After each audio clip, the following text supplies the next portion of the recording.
Well, good morning. Good morning. And thank you so much for joining us here at Unity Singapore for what's, I think, going to prove to be a very, very interesting discussion. Joining me today is Boon Kai, CEO of JTC, and James Tan, Director of the Smart District Division at JTC.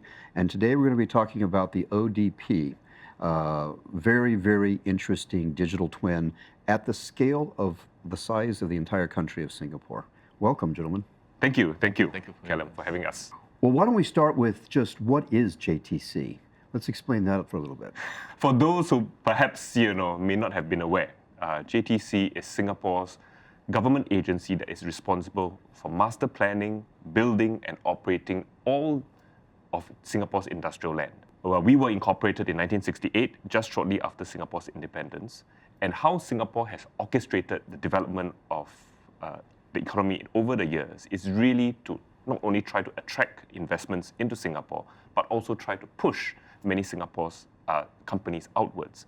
And to that extent, when we look at the industrial development in Singapore, it all comes under the purview of JTC.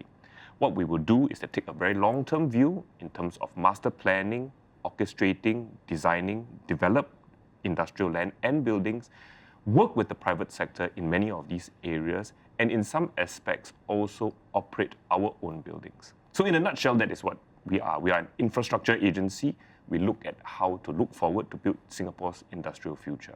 So it's a fairly large percentage of the area of Singapore that's under your purview? We probably hold about 90% of all the industrial land in Singapore per se. Wow, that's quite a lot.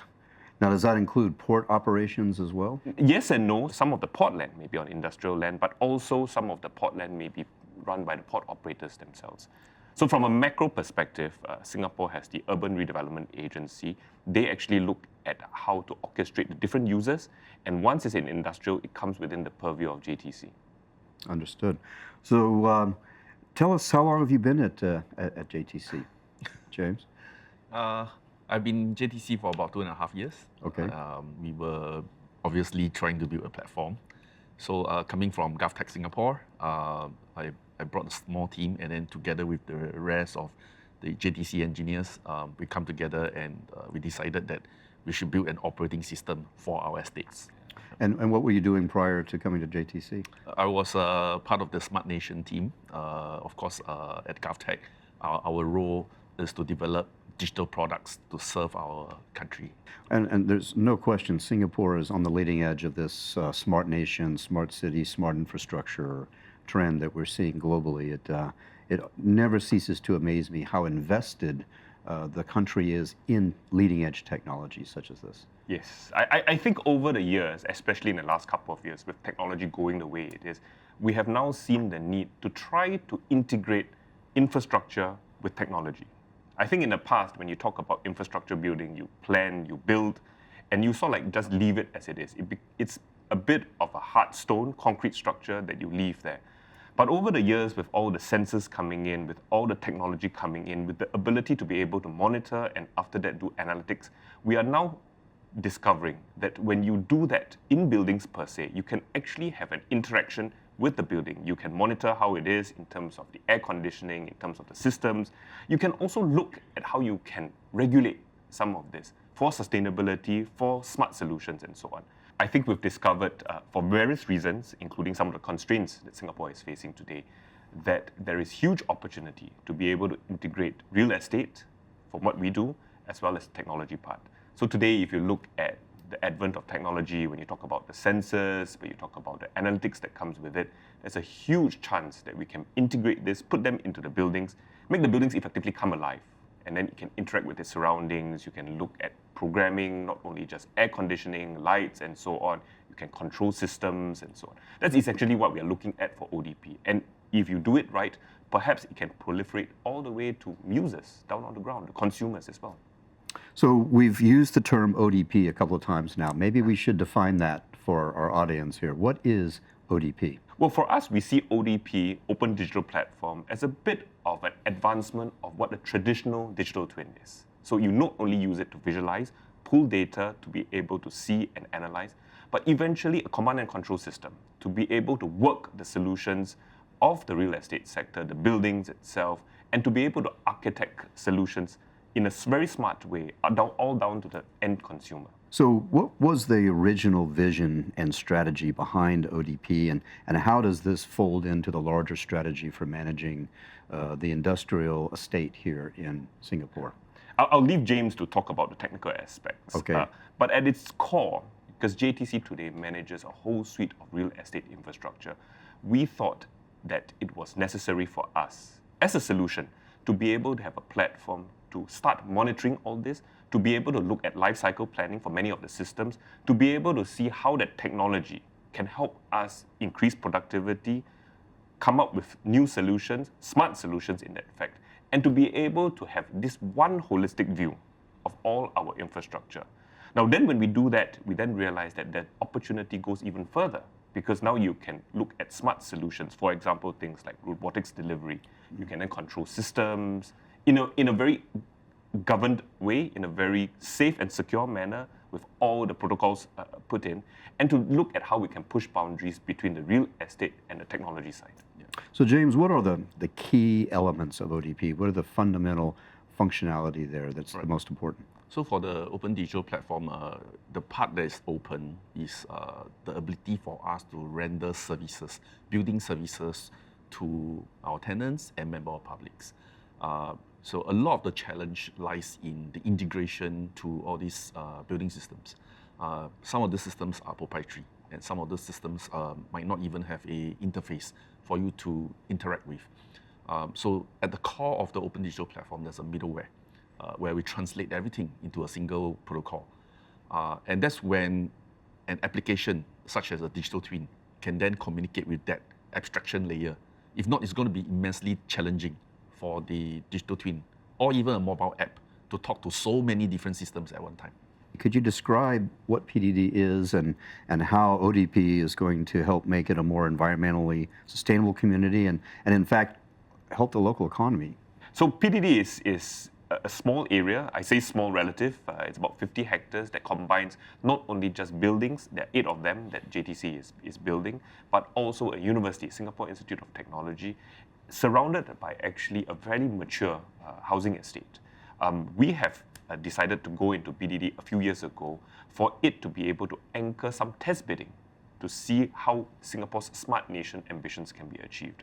So at the very basic, in terms of the infrastructure, we have quite a few sustainable systems. For example, district cooling, smart grids, pneumatic waste systems, and so on. We then use ODP to try to connect many of these systems together to basically be able to monitor them at first glance, and then after that to try to push some of these technologies down to the ground. So right now, for example, there's a retail component in PDD. We hope to be able to use ODP to see whether we can do robotics delivery, not just down to the building itself, the building door itself, the lobby itself, but whether it's even possible to deliver right up to the doorstep, right up to the table of the person who's ordering the food. And we can only do that if you have a certain degree of control over the building systems.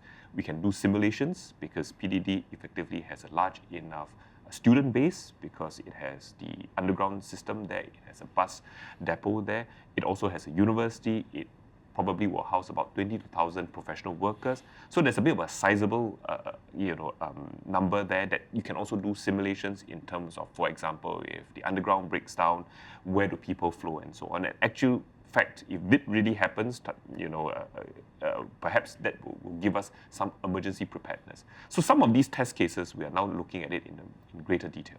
So it's a microcosm of the larger microcosm. Singaporean environment. Why is it so important that cities and nations start to adopt this kind of technology here in the 21st century? I think we are increasingly facing an interconnected world. We are certainly facing time where there is so much benefit in trying to look at integration. And you can probably do that the best with technology, with a platform that gives you that one holistic view. And in a way, it allows us to push boundaries. It allows us to do future simulations of what the future is going to be like. It allows us to look at what possibilities there are and actually to try to minimize the failures that you can have. Because with the data you collect, you analyze it, you can test bid it, you can also simulate.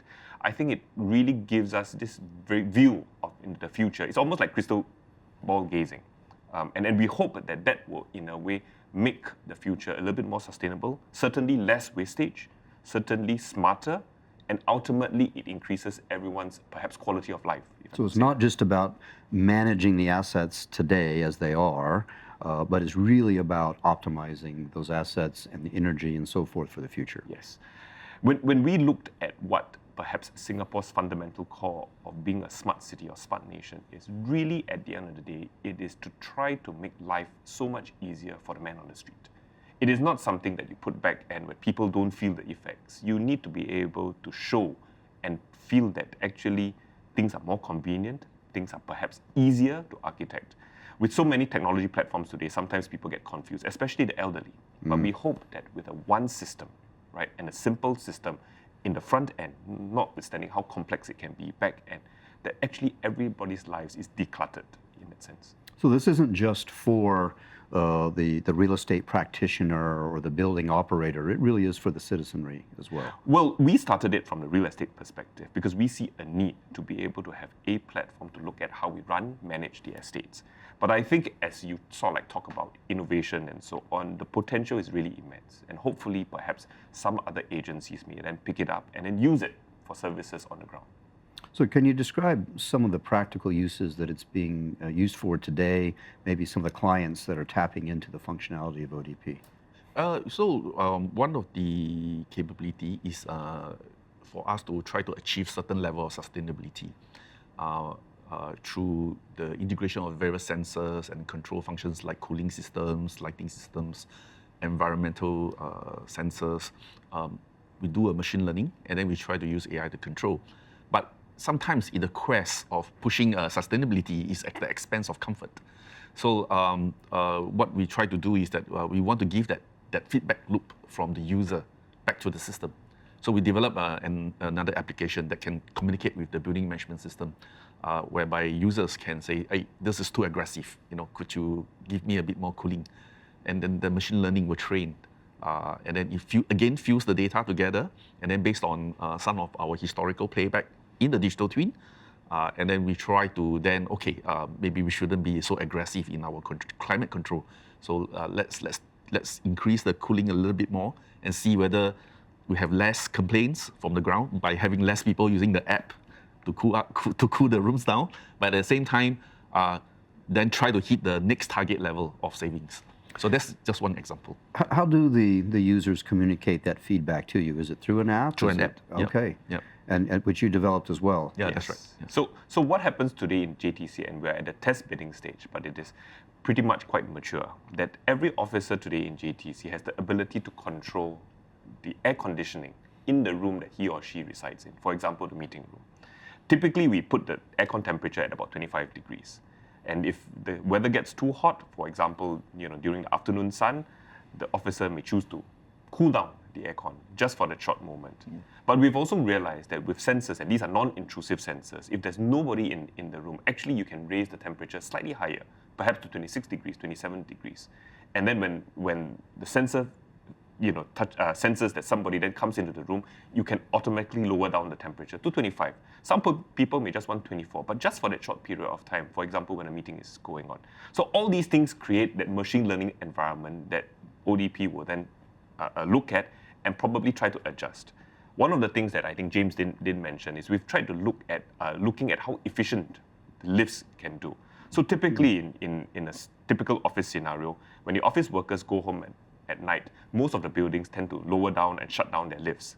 But actually, if you do proper analytics, you look at perhaps when the lifts are mostly used during the daytime, you also find that there are pockets of time that the lifts typically don't need to be as efficient as they are. You can actually dial down some of the operations of the lifts. And this is during office hours.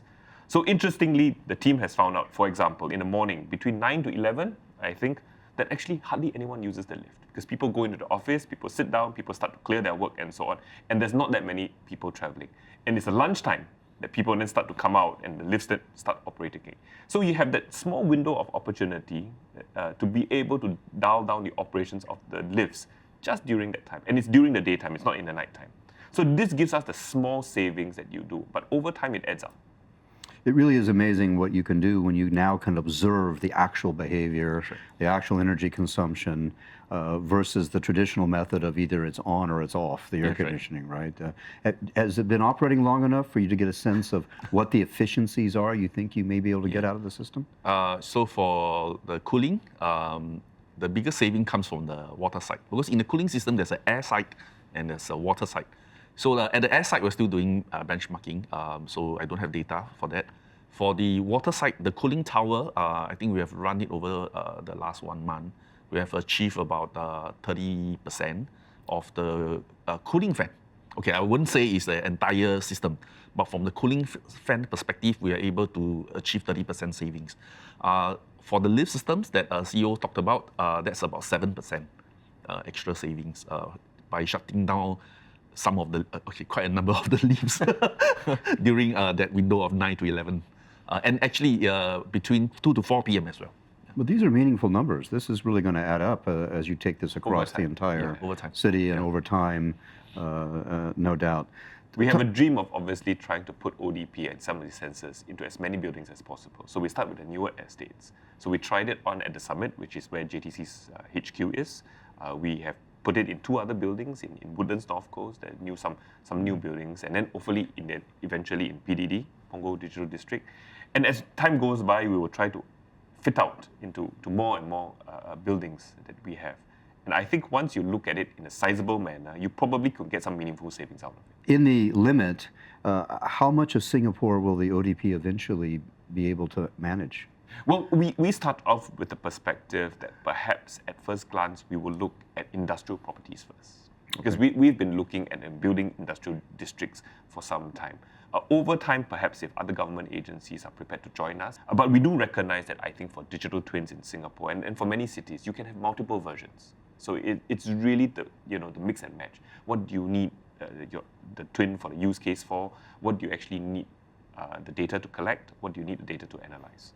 It sounds like you're eventually going to be able to tie this into transportation, logistics, airport operations. It could really be quite comprehensive at the end of the day. I think perhaps for many countries, there are different varying degrees of digital twins. Some are just visualization platforms. Some are actually for planning purposes. Some are actually for operations purposes. So I think we can look at multitudes over time. We are quite cognizant of the fact that whatever we build is quite peculiar to JTC at the moment. But where other agencies want to come, for example, for facilities management and so on, we are more than happy to share our experience. So at Unity, we talk about a 5-stage digital twin maturity model. Level 1 is that visual, dimensionally accurate representation of physical assets in a virtual world. Level 2 is an IoT connected digital twin, not just IoT, but enterprise data systems. They may not be real time. Level 3 is the addition of simulation and behavior. Level 4, you introduce machine learning to start to optimize maybe the traffic light patterns in the city or the air conditioning usage. And then finally, level 5 is that closed loop, autonomous, AI-driven system. Where's your ambition on that spectrum for ODP? Well, I'll leave it to James. He has a dream, to reach level 5? Subjected to funding from the CEO. Well, I don't mean to preempt your funding struggles here. I think certainly level 5 is where perhaps we are looking at as an end state. But in today's world, there are many other factors coming in. Obviously, you look at the cybersecurity issues, the other digital issues that might come in. But it is certainly an end state that we hope to be able to slowly move towards. Where the human intervention come in, I think is important, right? Where do you need humans to still monitor, make certain crucial decisions that may not only just troubleshoot issues, but actually give that judgment that perhaps sometimes artificial intelligence may not be. I think this is the part that we need to look at.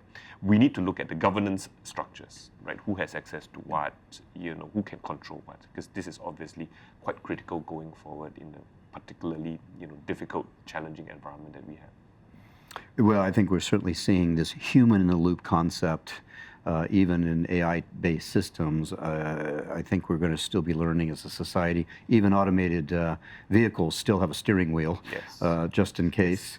So yes, it makes perfect sense. When you set out to build the ODP, what brought you to the decision to use a game engine? When we were building the open digital platform, CEO was saying that I've actually seen quite a lot of this type of system that is in place. It's not really that intriguing. The team was a little bit taken aback, and then we do a lot of soul searching, and we felt that in order for the digital twin to stand out, it needs to instill certain realism, the fidelity, the frame rate, the user experience. Our ACO, he's not here. He felt that certain commercial platform out there today, where a lot of people build digital twin from, they have a lot of details, but the user experience is not great. They load very slowly, and then before everything's loaded, your mind already wandered off somewhere. So in the end, we decided that the game engine is a lot better, and we specifically chose a platform that runs from a thick line, because we think that if one GPU cannot handle it, having a big GPU farm behind the scene might not be the best experience, because then we need to cater for bandwidth, cater for backends, infrastructure, and so on.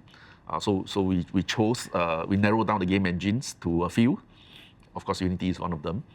Then we have a second set of problems. The number of engineers trained, whether it's Unreal, whether it's Lumberyard, whether it's Unity. In Singapore, we have more Unity developers. So we go with Unity. It's just like if you go and find someone familiar with Windows versus Linux, you have more users who are more familiar with Windows. So that is one of the main reasons we went with Unity. I assume there's also certain technical aspects of a game engine and Unity in particular that lent itself to your project. Could you speak to some of those? The strength of Unity is in for us to build user interface very quickly. I don't want to mention names, but some engines are very strong in the animation part.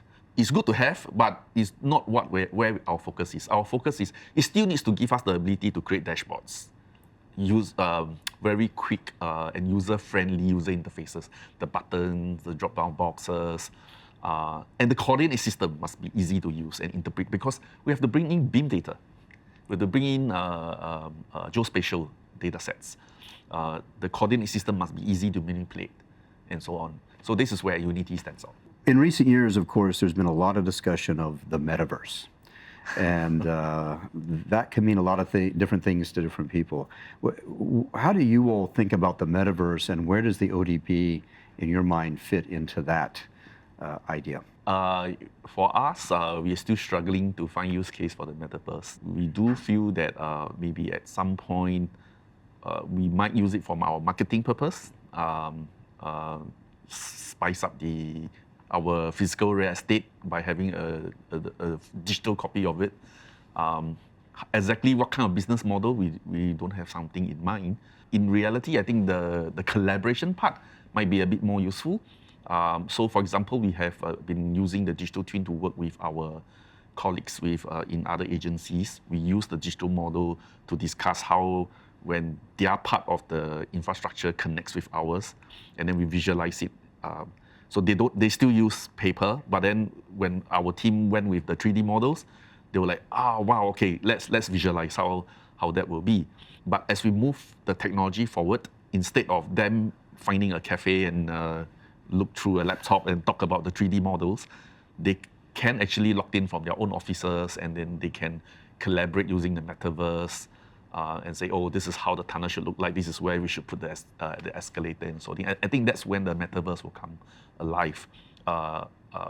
As for those large-scale kind of Metaverse similar to gaming, I think maybe we should leave it to the game industry for now. Well, in fact, one might argue that what you are building is a practical level of the Metaverse, right? It's we actually view digital twins as being very much the heart of the industrial Metaverse. Right. You don't have to go to Ready Player One level of virtual reality to see value. But you did touch on something interesting. People still using paper. there's a lot of cultural inertia, isn't there, to changing to this kind of a digital way of working. How have you found that to be? Are you finding adoption easy, or is it still a challenge? I think the young today, and you'll probably know that in schools, pretty much quite a lot of applications, quite a lot of curriculum is actually now digital. So the young today come up and grow up in a very digital environment. So I think for them to transit into some of these metaverse, some of these platforms, some of these digital twins, it's really instinctive. You no longer need to have paper and pen with you. That may bring other implications, for example. But I think really, in that sense, Singapore probably, hopefully, will move faster than many other countries. Sometimes we think that the problem with the digital transition or the digital transformation is that the older generation are not able to pick it up as fast. So you end up, unfortunately, with what we call a digital divide. How do you keep two systems going? You obviously have the traditional paper form, but you have the new ones coming in. And how long do you take? It will take time, I think, but I think eventually we will get there. Singapore being a pretty much connected society, we are already seeing many of these. The elderly already, for example, we have banks, now digital banks and so on. You don't necessarily need to go, to a branch and so on. You can do all your transactions online.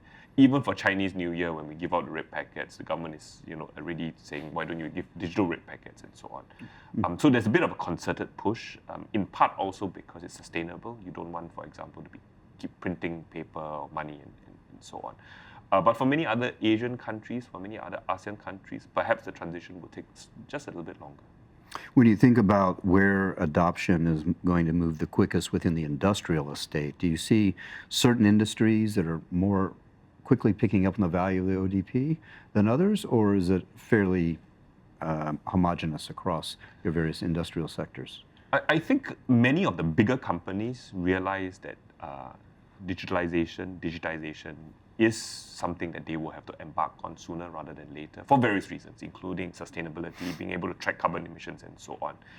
The local services sometimes perhaps are the ones that are lagging behind. Your mom and pop shops, your local small and medium-sized enterprises. I rather suspect it's the same throughout every country, that eventually, while the sizable savings is not big per local enterprise, but added together, it's how we shift this whole small and medium-sized enterprises onto that. So again, we're looking at a bit of a transition. It is perhaps no different from, how EVs, electronic vehicles, are coming on stream. Your internal combustion engine cars are slowly going to be phased out. So the traditional car repairers who looks at, repairing engines and so on, eventually it'll be phased out because technology just, has no demand for internal combustion engines anymore. How they transit, I think, is where the question is. Do they get some support, and from where to be able to do this? If I may add on to this, I think the biggest growth for digital twin is probably in the area of operations, because that's the area where you need real time feedback. In planning stage, you probably can make do with historical data, but for operational domains like facility management, infrastructure management, asset management, this is when the digital twin comes to life. That makes a lot of sense. Yeah. Going back to the technical element of the ODP, what were some of the more challenging aspects of building this? You're integrating a lot of different data from a lot of different sources. Talk to me a little bit about what the technical challenges were. The first challenge that I always have is we need more Unity developers. Okay, more Unity developers. Yeah, there's never enough. The other one is that having developers skilled in the real-time 3D engine is one. Having them to be acquainted and able to work with the other domain specialists like the system engineers, the IoT engineers, the robotics engineers, having that layer of someone who is able to appreciate every single domain and stitch it together, that's also the other challenging part. And the adoption of different technology and build them into a stack, I think that is where the bulk of the challenge is. From an organization perspective, one of the key things that we are hoping to be able to achieve is how do you seamlessly integrate, obviously, your tech side and your operations side and the business side. Yeah, because everything flows. Today, if you build a building and you just build a building per se, and the technology only comes in after the building, you will find that it's never suited. So how do you incorporate that at the design stage first? Then during the building stage, where does the business and the operations come in to be able to give that feedback, to be able to interact, so that when you architect the solution from the technology front, it is actually catered to that. Otherwise, it's very difficult to reverse, or it's very difficult to unwind once the real estate is being built. And then after that, when operations come in, how do you continually adjust? Because the business needs will change, the things on the ground will change, the user preferences will change. How do you continuously adjust and basically have that feedback loop? So for us, actually, because of the way sometimes organizations are structured, you have obviously the design team separate from the development team, and the construction team, which is separate from the tech team, which is separate from the business team. Now all of them have to sit together in one room constantly to be able to say, this is how we're going to do it. Everybody agrees, because ultimately the end user is what you're concerned about. So it's absolutely, I think, one of the fundamental value propositions of a digital twin is the breaking down of silos, the bringing together of data from different islands of expertise together, where you could contextualize it, you can have different insights, non-experts can have a better view across the entire operation. But that's not always easy to break those silos down, and not everybody wants their silos broken down. Yes, exactly.